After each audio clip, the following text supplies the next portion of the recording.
2025 সালে এসে আবারও কিয়ামতের নতুন আলামত প্রকাশ পেল, যা আমাদের প্রিয় নবী হযরত মুহাম্মদ সাল্লাল্লাহু আলাইহি ওয়াসাল্লাম আরো 1400 বছর আগে বলে গিয়েছেন। প্রিয় নবী হযরত মুহাম্মদ সাল্লাল্লাহু আলাইহি ওয়াসাল্লামের একটা কথাও যে মিথ্যা নয় তা খুব ভালোভাবে পশ্চিমা বিজ্ঞানীরা প্রমাণ করেছে। প্রিয় নবী আজ থেকে আরো 1400 বছর আগে বলেছেন, পৃথিবীতে 10টি বড় কিয়ামতের আলামত প্রকাশ না হওয়া পর্যন্ত পৃথিবীতে কিয়ামত সংঘটিত হবে না। কি সেই আলামত জানিয়ে রীতিমতো চিন্তায় পড়েছে পুরো বিশ্বের বিজ্ঞানীরা। আপনি যদি একজন মুসলিম হয়ে থাকেন তবে ভুলেও ভিডিওটি এড়িয়ে যাবেন না, কারণ আমরা আজকে আপনাদের জানাতে চলেছি প্রকাশিত হওয়া সেই কিয়ামতের আলামত সম্পর্কে। আর আপনি যদি আমাদের প্রিয় নবী হযরত মুহাম্মদ সাল্লাল্লাহু আলাইহি ওয়াসাল্লামকে ভালোবেসে থাকেন তবে অবশ্যই কমেন্ট বক্সে আলহামদুলিল্লাহ কমেন্ট করবেন আর ভিডিওটি শেয়ার করে দিতে ভুলবেন না, কারণ আপনার একটি শেয়ারে আরো অনেক মুসলিম ভাই ও বোনেরা কিয়ামতের এই আলামত সম্পর্কে জানার সুযোগ পাবে। তো চলুন বেশি কথা না বলে শুরু করা যাক আজকের এই ভিডিও।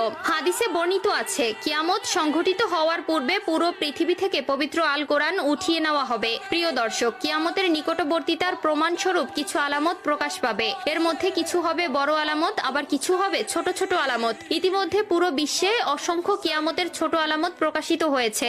যেমন হাদিসে বর্ণিত আছে, আরবের বেদুইনরা অর্ধ উলঙ্গ অবস্থায় থাকবে, তবে তারা বড় বড় দালান কোঠা নির্মাণের প্রতিযোগিতায় নেমে পড়বে, এমনকি তাদের পায়ে জুতাও থাকবে না। বর্তমানে 2025 সালে কিয়ামতের নতুন যে আলামত প্রকাশ পেয়েছে তা হলো কিয়ামতের আগে পবিত্র আল কোরআন থেকে সকল অক্ষর উঠিয়ে নেওয়া হবে। ইতিমধ্যে এমনই কিছু তথ্য প্রকাশ পেয়েছে।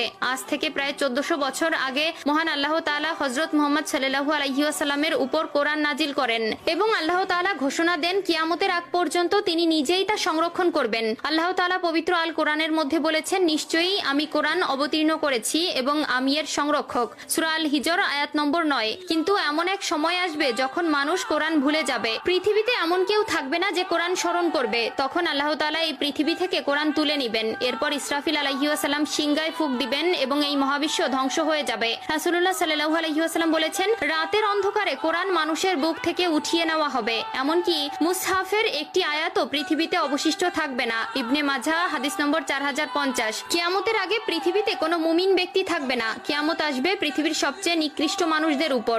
আনাস ইবনে মালিক রাদিয়াল্লাহু তাআলা আনহু থেকে বর্ণিত, রাসূলুল্লাহ সাল্লাল্লাহু আলাইহি ওয়াসাল্লাম বলেছেন, কিয়ামত ততক্ষণ শুরু হবে না যতক্ষণ না এই পৃথিবীতে এমন কেউ অবশিষ্ট থাকবে না যে বলবে আল্লাহ আল্লাহ। সহিহ মুসলিম।